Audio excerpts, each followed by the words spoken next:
ان کے زیر اہتمام لاہور فیسٹیول کا اناؤنسمنٹ اخباری اشتہار ہے بڑا، اور ڈرامے ہوں گے، ناچ گانے ہوں گے، بھانڈ اور میراثی اپنا فن پیش کریں گے. وہاں مائیں بچے بوڑھے پکارتے ہیں مسلمان امت کدھر ہے؟ اور ہمارے نگراں وزیر اعلیٰ لاہور کے اندر کہتے ہیں کہ فیسٹیول کرایا جائے گا، لاہور ہے کہ عنوان سے کرایا جائے گا، اور یہ بھانڈ اور میراثی اپنا فن، اپنی صلاحیتوں کا مظاہرہ کریں گے.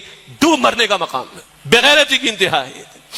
اور اتنے بے حس ہو گئے کہ شاید ہم دعا کرنے کے لیے بھی تیار نہیں. کیا جواب دیں گے اللہ سبحانہ و تعالیٰ کو؟ کیا منہ دکھائیں گے اللہ سبحانہ و تعالیٰ کو کل قیامت کے دن؟ کیا یہ بچوں کے لاشوں کو دیکھ کر آپ کا میرا دل کچھ ہوتا ہے؟ اس کو یہ نہیں ہوتا.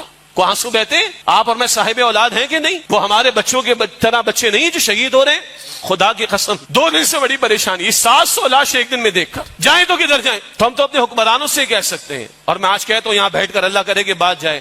Chief of the army staff سے میں گزارش کرتا ہوں، طاقت ہے آپ کے پاس بھائی، آپ حافظ قرآن ہیں، آپ کے بارے میں اچھے تاثرات بعض لوگوں کے ذریعے ہم تک پہنچے ہیں. بھائی کچھ تو کرو، کچھ تو کرو. میں نہیں کہہ رہا ایٹم بم مارنے کی بات کرو، میں نہیں کہہ رہا میزائل چلانے کی بات کرو، لیکن چند بڑے مسلم ممالک تو کھڑے ہو کر کوئی آواز بلند کریں. خوشی ہوتی ہے فلسطین کے مسلمان کو، یہ بہت بڑے عالم دین نے لکھا ہے، خوشی ہوتی ہے فلسطین کے مسلمان کو جب لاہور کراچی میں مسلمان کھڑے ہوں، جب جکارتہ میں مسلمان کھڑے ہوں، جب ڈھاکہ میں مسلمان کھڑے ہوں. تو ہم تو کھڑے